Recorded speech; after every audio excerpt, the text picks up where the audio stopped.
Hey, what's up? How's it going? Welcome to Scale Model Addict, the online scale modeling show that brings you entertaining YouTube scale modeling videos about twice a year, by the looks of it.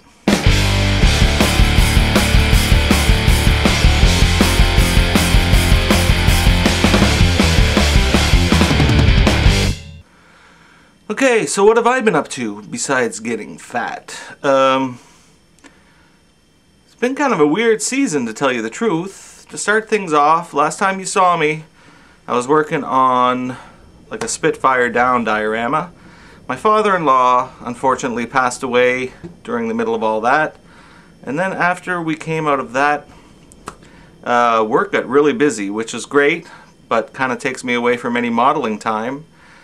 And then deer hunting rolled around, and I did that for a while unsuccessfully, and then the Lord's really kind of leading me in another direction, and I've been pursuing that. But I have all this video in the can, so to say, of the Spitfire build. I didn't finish the base, but I have the plane done, so I'm going to show you that. So let's roll it. Roll it. So the Spitfire Mark 1. This is the Tamiya kit 148, and I don't know, it looks like it's going to be another awesome, quick, slap it together build. I am going to do my best to crash this and to model some stuff. I don't know how much. If he crashes, it's going to be injured. I don't know, let's just get started and see where it goes. So before I actually put anything together, I notice everywhere it's asking for this kind of custom mix of paint of XF5, 21, and 65 for the inside of the cabin, the cockpit, and like the inside of the fuselage and stuff. Tamiya apparently doesn't make a paint that's specifically that RAF. It's like a greenish, grayish, you know what I mean, the one inside the cockpit. So I so happen to have the right colors though, so I'm starting to think about battle damaging this sucker. Thinking some bullet holes here, like the rear end, maybe a couple hits up in the engine. That could have been what killed it. And something through the pilot. I don't want to overdo it. Oh, it's got to be tricky. You can see there. See those white spots? I thinned out the inside with the Dremel. And that's going to allow me to take my number 11 blade, punch it through and twist it to get accurate bullet holes. So, yeah. Obviously, there's going to have to be corresponding holes on the other side, so some of them went through,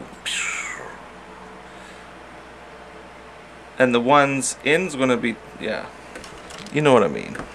Okay, here's a good example of how it can go wrong. I went right through, thinning that out.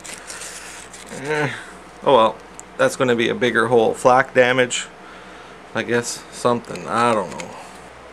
Okay, so by those bullet holes, that means that the cables to the back that are controlling the rudder and stuff got broken. So he lost total control of the rear end of his plane. He lost total control of his rear end. That doesn't sound good at all.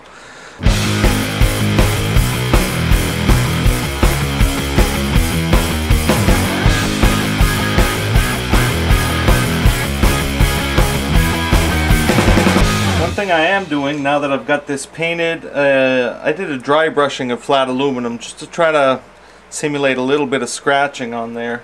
I'm doing an oil wash now with burnt sienna, and a pretty heavy one at that, just to well, there's going to be dirt in there. This thing crashed in a field, poof, the glass was broke, whatever, it's dirty, so I'm making it dirty.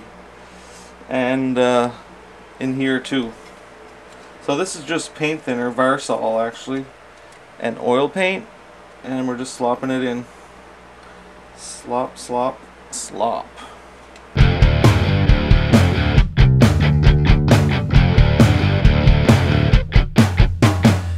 Hey, so it's late and I don't even know where I'm at with this project, to be honest with you. It's been a while since I videotaped and I've been working a bit. You just saw me spray painting the base coat of brown. Now I've got masking on. I just did this with masking tape, going by the Tamiya instructions and eyeballing it.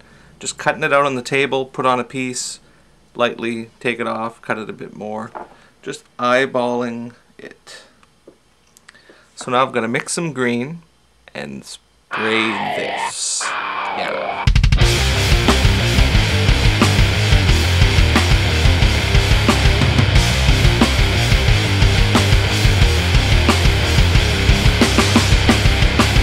Hi.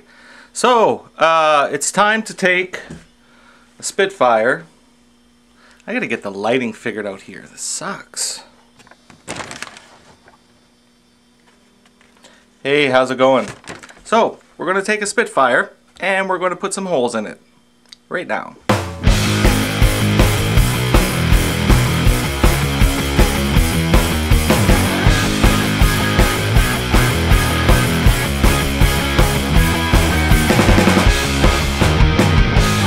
So I'm going to start weathering the Spitfire, and I'm going to start with the chipped paint.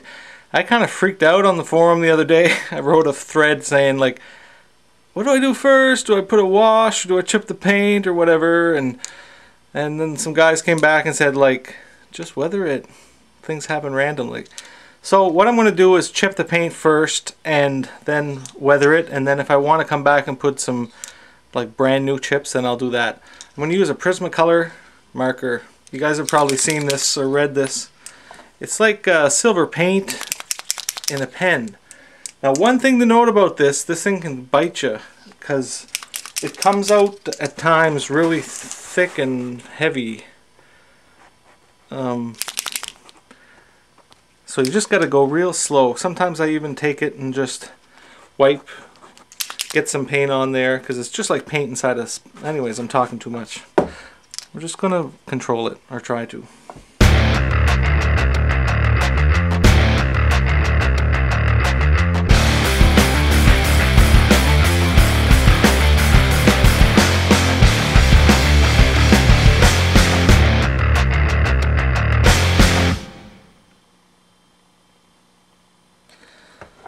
Whoa, that's really zoomed in. Hey, so how you doing?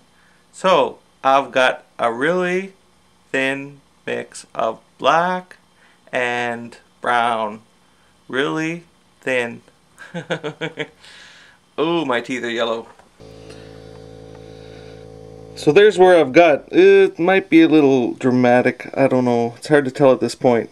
I haven't done any washes yet, so I'm going to do some Pro Modeler weathering wash and just try to bring this thing all together. The bottom is definitely dramatic, but it's going to be crashed, so I thought I better kind of stress it a little bit just so it'll be a little more visible under there. This is going to be wing side down, like that. Broken wing side down. So from underneath, I really accentuated like a shadow there, big time.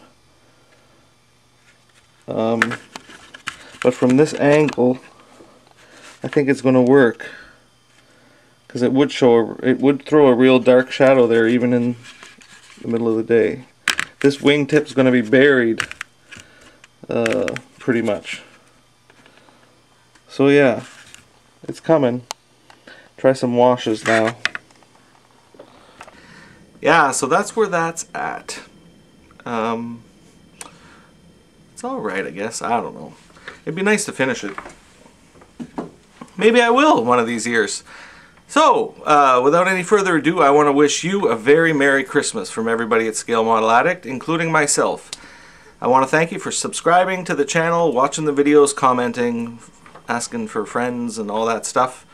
And I want to thank you for going to Scale Model Addict and buying a cool Scale Model Addict t-shirt, which I have a ton of. And yeah, that's really cool.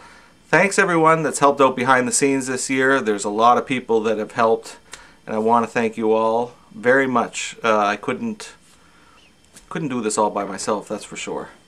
And I want to thank the sponsors. I want to thank Badger, Elm City Hobbies, Xuron Tools, and Artograph. Thanks a lot for being involved. we are going to be working on another contest at some point. I'm not going to make any promises about the next video because things are nuts and I don't have any time to get up here and spend 20 hours a week doing this. So, yeah, we'll leave it at that. Again, Merry Christmas. I pray that you're blessed. I pray that the peace of Jesus comes into your heart and comes into your household this season. And thanks again. Happy New Year too. And I'll catch you soon. Sometime. Whenever. Alright? Cool.